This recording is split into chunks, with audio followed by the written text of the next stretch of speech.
history si Cram Iram Carpio after winning the first gold medal for the Philippines sa Asian Youth Games 2025. Competing in Pencaksilat girls 51 to 55 kilogram, tinalo ni Carpio si Indonesia's Chicken Diwitata Olivia with an impressive score of 33 to 19. Cram's win is a huge inspiration, proof na kaya niya ng kabataang Pinoy na makipagsabayan sa buong Asia. Congratulations, Cram! And welcome to PTV Sports final year. At bago natin pag-uusapan itong Youth Asian Games 2025, na-curious lang ako, bakit Cram? Diba? It's so unique yung pangalan mo. First of all po, kaya po Cram and Cram Iram, biniliktad po ng father's name ko and mother's name, which is Mark and Maria. So, pinagandaan po talaga nung mother ko yan since college po siya. Sa school days niya po, na gusto niya po, ang pangalan na po na ibibigay sa anak niya is binaliktad po ng pangalan niya. And then, sumingit po yung father ko, which is Mark. So, siningit lang si Daddy. Siningit lang si Daddy. Hindi nagpatalo si Daddy. So, siningit eh, baka magselos. Pero ang ganda nun, no? Kahit na binaliktad yung pangalan ng parents. Ang ganda ng, very unique yung lumabas. And much sa face niya, ang ganda rin niya. That's true. Pero bago nga natin pag-usapan yung iyong competition, take us back, paano ka ba nagsimula dito sa Pencaksilat? Nag-umpisa po ko talaga, sa first sport ko po talaga is taekwondo. Pinush po ko ng mother ko na mag-taekwondo or pumasok sa mga martial arts po na gano'n since yun nga po, delikado po sa panahon natin ngayon. So parang sinabi niya, self-defense po for self-defense. And then po, nung mga ilang taon na po, nag-switch po yung coach ko, which is si Coach Simon po sa Silat. And then parang nagtuloy-tuloy na po kami hanggang sa parang napamahal na po kami. So parang nagpupush na po kami na pumasok sa mga events po na competition hanggang sa makapunta na po ako sa ganitong level. Nakakamangha si Cram kasi there are two disciplines of Pencaksilat. One is seni at itong tanding. And pinili niya ang combat. Kaya nga. Pero ang tanong ko lang, partner, sabi mo kasi kanina parang pinush ka ni Mami to do this. Gusto mo ba talaga ito? Yes po, kasi parang nai-improve din po yung sarili ko. So, parang discipline, parang nakakatuto ko ng mga self-defense nga po, yung mga, parang mailaban ko po yung sarili ko sa mga masamang tao, sarili ko sa yan po. Now, before your game, na ano ka to sa isang interview mo, sinabi mo na kinakabahan ka. Yes. Most especially that Indonesia is very strong with Pencaksilat, lalo na dito nagmula ang tournament ito. So how did you feel nung nalaman mo na ikaw yung nanalo ng gintong medalya? Nung na-declare po nakikita po kasi yung score doon sa screen. So parang nakita ko po, ang laki ng lamang ko doon sa kalaban ko sa Indonesia po. So na-feel ko po yung parang relief po sa sarili ko. Kasi natapos na po yung fight ko with Indonesia and then nakuha ko pa po yung gold. So I'm very thankful and also very happy for myself and for the Philippines po since nakakuha ko ng gold. So parang relief and happy and thankful at the same time. Pero sa finals yun nga, tinalo mo si Chicken Diwitata. Ano ba yung mga preparations na ginawa mo? Preparations po in the game po talaga. Yes. Doon po sa mismong game, unang-una po, hindi ko po kanalimutan yung mag-pray, syempre. Yun. Unang-una po yun. And then, ayun po, before the fight po, mga 30 minutes before the fight, sinasabi po ng coach ko, si Coach Andy, na mag-training, na mag-warm up na para magpainit po. Since ang lamig po nung venue namin, ang laki po, and then sobrang lamig, so ang lawak. So parang ang hirap pagpawisan. So parang hamapo, parang nakakahapo po. So nung may ano po kasi doon, may arena po na bukod sa likod. So doon po kami nagpe-prepare mga athletes. Nagsisipa-sipa kami, parang kinikikings. Tapos may kasama po ko si Jello Eluna po. Partner ko po siya sa kikings po. So ayun po. Knowing partner na ang Pencaksilat, nag-umpisa sa Indonesia, Oo, diba? sabi ko nga parang doon pala kakabahan ka na And Indonesia is a very strong country when it comes to martial arts. Now, sinabi mo nga na prior to the game, kinakabahan ka. But it was a dominant 33-19 win for you. How did you remain focused during the game na may halo ka pang kaba? Siyempre po, hindi po mawawala yung kaba since yun nga po, Indonesia, yung kalaban ko, doon po nag-originate yung Pencaksilat. Ang ginawa ko lang po, I stayed calm during the fight. And ang iniisip ko lang po is kung ano po yung sinasabi ng coach ko behind me, yung mga sipa, yung mga suntok na gagawin. Sinunod ko lang po yun and I stayed calm para walang pumasok sa isip ko or gumambala sa isip ko na kung ano-ano. para focus lang sa game kung ano dapat kong gawin. And then, kung ano pong sinasabi ng coach, yun yung sinusunod ko kasi yung sinasabi po ng coach ko is on and off, which is parang puntos, then labas.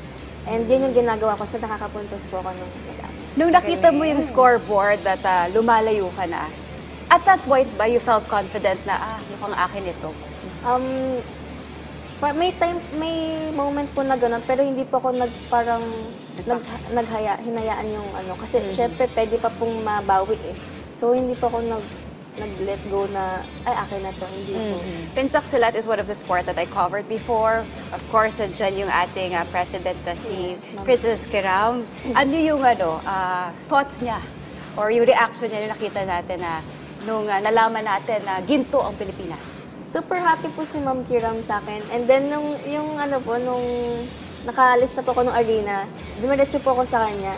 And then, nakita ko po yung expression niya. Sobrang, parang na tears of joy po talaga siya. So, sumabay po ako sa pagka-tears of joy niya po. So, nakita ko po very happy and super proud po siya sa akin. Kaya I'm very thankful po. And bilang unang inaasahang gintong medalya dito sa Pilipinas, ano ba yung na-feel mo? Pressure ba or naging inspirasyon ito para sa'yo?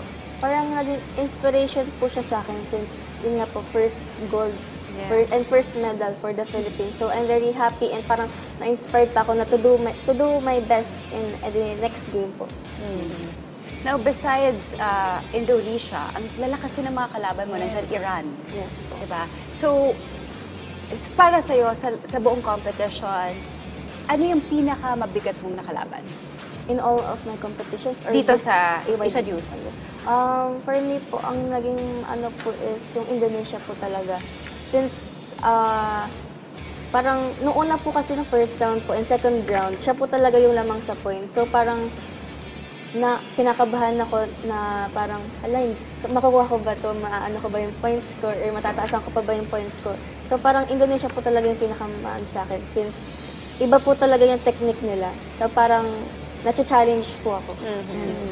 Now, in a statement made by the Philippine Olympic Committee, sabi nila na isa ka sa dapat tutukan, subaybayan, because you are one of the rising stars in Philippine Pencaksilat to carry the banner of the Philippines in the international sports scene. Ano yung pakiramdam mo knowing this? Very happy po since ako po yung parang may ina-expect po sila sa akin.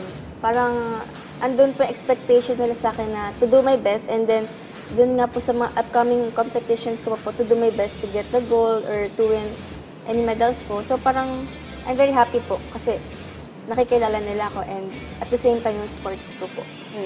Sa buong journey mo naman before the game and sa mismong game, ano ba yung most challenging? Yung most challenging?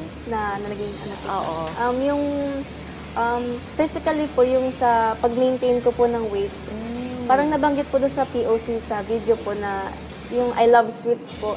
So nung pagdating ko po ng Bahrain, over pa po ako ng 800 grams kasi 55.8 po ako and ang weight category ko lang po is 51 to 55. So ayun po, parang yun po yung naging mahirap sa akin physically na maintain, ma-lose weight. Since pagdating ko po ng Bahrain, nag-gym pa po ako para mag-extra jogging, magpapawis. And then sa mentally, emotionally po, yung pagiging malayo ko po sa family ko, friends ko, since dadalawa lang po kami, si Jello, tsaka po ako. So parang ang layo ng feeling ko sa kanila. So parang nakakalungkot, parang na-homesick na ganun po. Yeah. Pero sanay na din naman po, kaya na-carry po. Sabi mo na homesick ka, you felt sad kasi nga ang layo mo sa pamilya mo. Pero sino ba yung hinuhugutan mo ng lakas at inspiration sa bawat laban mo? Yung hinuhugutan ko po ng lakas is, unang-una po is si Lord. Siyempre, hindi ko mararating ito kung hindi po kay Lord. And then yung next ko po is sa family ko po. Especially my mother po, since siya po yung lagi nandyan.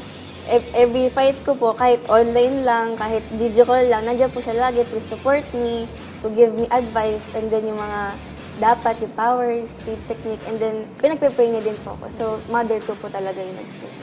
And super proud si Mami. Parang naluluha pa si Mami ngayon. Na-inspire si Mom. Correct. Pero si Mami, tinago mo na yung mga chocolate before nung game. O, kasi kailangan magbawas ng Yung timbang. mga sweets, di ba? Tinago muna.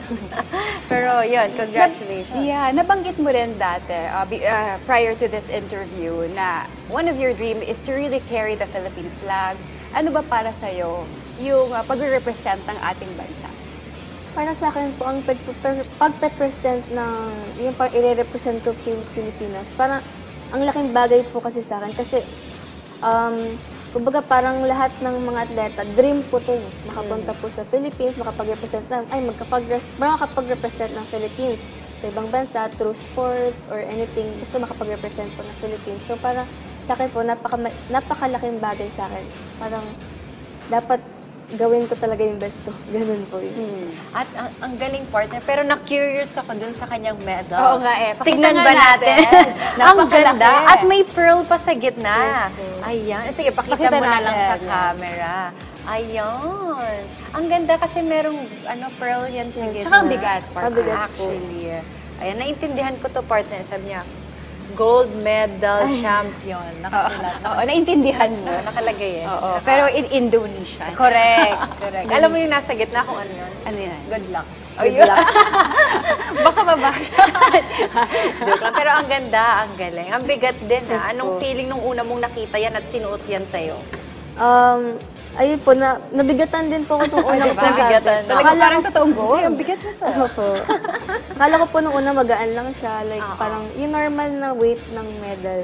Tapos nagulat po. Ang bigat po. Nagulat ka. Ayun po. So, Crab, you're part of the history as, yun na nga, isang kauna-unahang gold medal ngayon sa Asian Youth Games 2025. Ano yung susunod na hakbang para sa'yo? Competition po, next competition. This November po, November 20 to 30, may upcoming competition ako which is ASEAN School Games that will be held in Brunei po. Wow. Malapit na rin, no? Usually, pagka nag-travel ka gano'n, ilang days kayo nagsistay doon? Nakadepende po sa nakatoka po na araw kasi minsan po inaabot po kami ng 1 week. So before po nung opening or competition talaga, mga 2 to 3 days before. Dapat nandun na po kami. Pero sa tingin mo, ano yung magiging preparation mo for this upcoming competition? Will it be the same or merong twitches? Meron po bang pagbabago? Kailangan pong magbago since nag-step na po ako ng standard na itaas pa. So this November 4 po, aalis po kami. Magta-flight po kami to Thailand po. May training po kami doon, isolation training. Kasi po, parang sinabay po kami. Since yung may di ba po pre-SEA Games, may SEA Games po. So doon po nagte-training po yung mga naka-national team po yung mga SEA Games player. So parang isasabay po kami since yun nga po, nandun po yung coach namin. So isasabay po kami. At since nabanggit yan na nandun ang national team sa Thailand, do you hope or dream of, soon na maging parte ng national team and to represent the country, lalo na sa mga mabibigat na competitions like the Southeast Asian Games? I'm actually a part of the national team na po. This year lang po ako nakapasok. March po. Nakapasok po ako ng national team. Congratulations! Ang saya. So you will also compete for the Southeast Asian? Well, no po. Kasi po, wala po yung class ko, which is class A po, 45 to 50. So, hindi po ako makakapasok pa. Wala yung kanis po. Alam mo, yan yung minsan mahirap sa mga tournaments na nagde-deduct sila ng weight classes depending on the country, host country. So, less sweet pa dapat. Ha? Less sweet Less pa. sweet. Oo, Kasi 45 to 50 po, tapos ngayon 51 to 51 to 55, oo. Medyo may diet pa na kailangan. Hilain pa natin ang Mommy, no sweets daw. Lago yung mga junk food na yan.